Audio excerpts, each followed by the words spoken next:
E o mecanismo é o mesmo. O Egito também estava se afastando de Deus cada vez mais. Aí Deus manda o seu mensageiro com salvação e bênção. Isso foi José. José foi para o Egito. José salvou o Egito da destruição. Se não fosse José, lá em Gênesis 45 diz, Deus me mandou aqui, falando José com seus irmãos, né? Vocês pensaram mal, mas Deus me mandou aqui para preservar a vida. Porque haverá 7 anos de fome. Já passaram 2, tem mais 5. E se não me mandasse aqui, nenhuma vida iria sobreviver. José foi ao Egito e salvou o Egito da destruição, da morte pela fome. José foi o homem que veio com bênção. No entanto, depois de ter sido salvos pelos mensageiros de Deus, os egípcios se levantaram, se rebelaram contra Deus e oprimiram o seu povo. Uma vez rejeitada a graça de Deus na bênção, Deus tenta então salvar através do juízo. E olhem só o que diz a Bíblia. Se nós formos parar, aqui não temos tempo para ler todos esses versos, mas quando nós lemos, as pragas do Egito é para trazer o Egito aos pés de Deus, para conhecer a Deus. Notem bem aqui como diz as palavras, quando a gente fala assim, Deus endureceu o coração de Faraó, então Deus queria destruir mesmo. Não. Vamos ler o texto. Êxodo capítulo 7, quando nós lemos aqui, verso 5, diz assim, saberão os egípcios que eu sou o Senhor, quando eu estender a mão sobre o Egito e tirar do meio deles os filhos de Israel. 8, verso 10. E respondeu, diz, olha, quando você quer que sejam retiradas as rãs de você? Ele diz, amanhã, respondeu, disse Moisés, seja conforme a tua palavra, para que tu saibas, você, Faraó, que ninguém há como o Senhor nosso Deus. Não há ninguém como Deus, para que você saiba. Verso 19. Então disseram os magos a Faraó, isto é o dedo de Deus. Até os magos que estavam lutando contra Moisés, chegaram no momento que tiveram de admitir, isto é o dedo de Deus. Porém Faraó endureceu o seu coração. E não os ouviu. Até os magos, olha, não lute mais. É o dedo de Deus, Faraó. E ele endureceu o seu coração e não quis ouvir nem os seus magos. Já os magos estavam reconhecendo. Capítulo 8, então, ainda, nós continuando aqui, verso 22. Naquele tempo, diz ali, quando vem a praga das moscas, separarei a terra de Gósen, na qual habita o meu povo, para que não haja nela enxame de moscas, e saibas que eu sou o Senhor no meio desta terra. Eu sou Deus no meio da terra do Egito. Eu sou o Deus do Egito. Eu sou o Senhor aqui. Quem manda no Egito sou eu. Não seus deuses, nem Faraó. Continuando aqui, capítulo 9, nós encontramos uma passagem muito interessante. Quando Deus anuncia a chuva de pedras.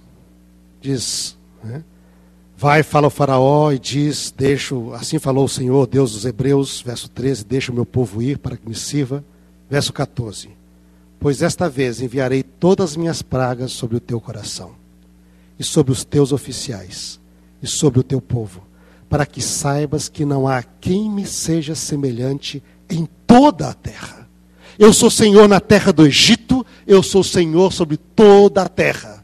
Não há ninguém semelhante a mim, em todas as terras, em todos os países, no mundo inteiro, eu sou Deus.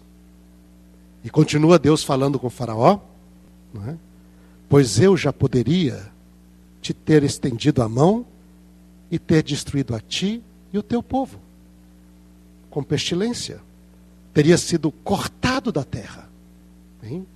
Mas deveras para isto te hei mantido, a fim de mostrar-te o meu poder, para que o meu nome seja anunciado em toda a terra.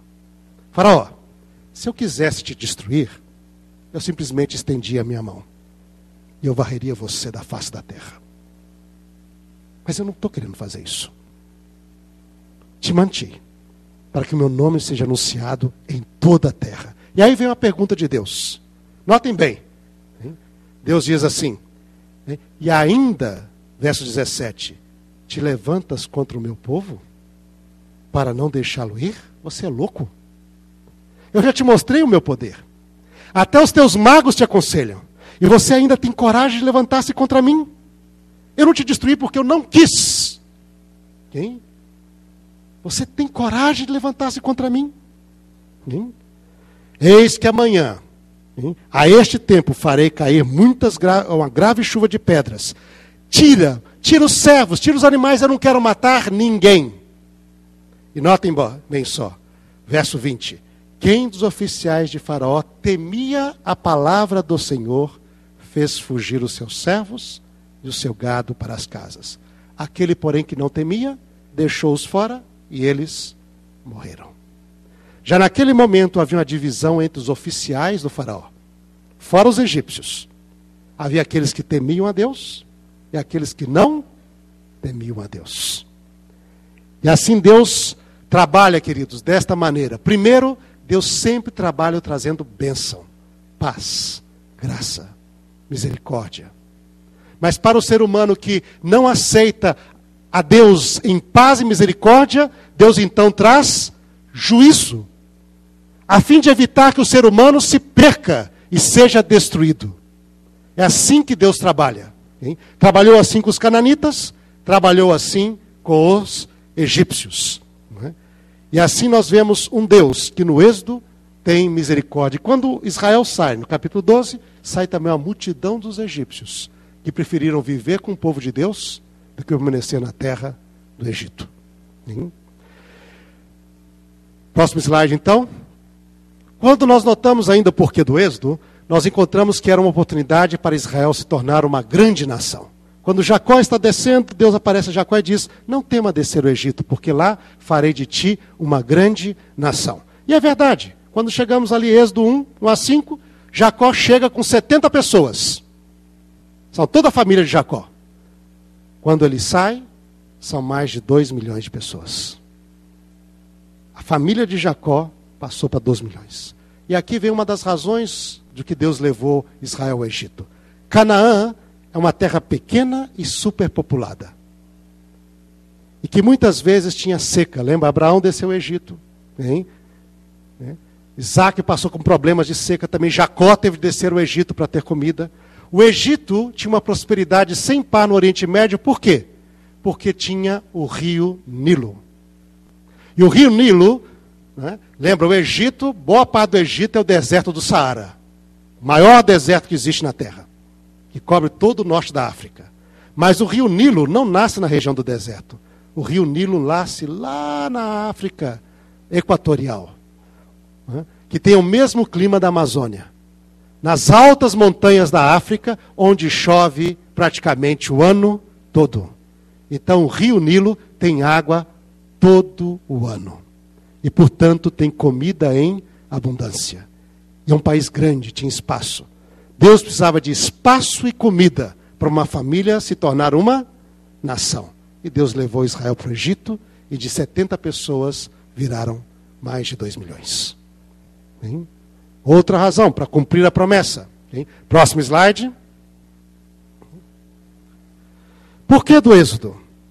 Quando nós olhamos o Êxodo, queridos, o Êxodo é a maior revolução social na história da humanidade. E aquela que vai influenciar a humanidade para o resto dos tempos. Na sociedade antiga, nós tínhamos a sociedade dividida em camadas sociais, em castas. Em cima estava a realeza. Para muitos antigos, era de natureza divina. O rei, Faraó, era Deus. Depois vinha a nobreza. A nobreza, semidivinos. Tem direito de posse de terra, e dentro da sua terra ele é um pequeno rei. Depois vinham os homens livres. E lá embaixo,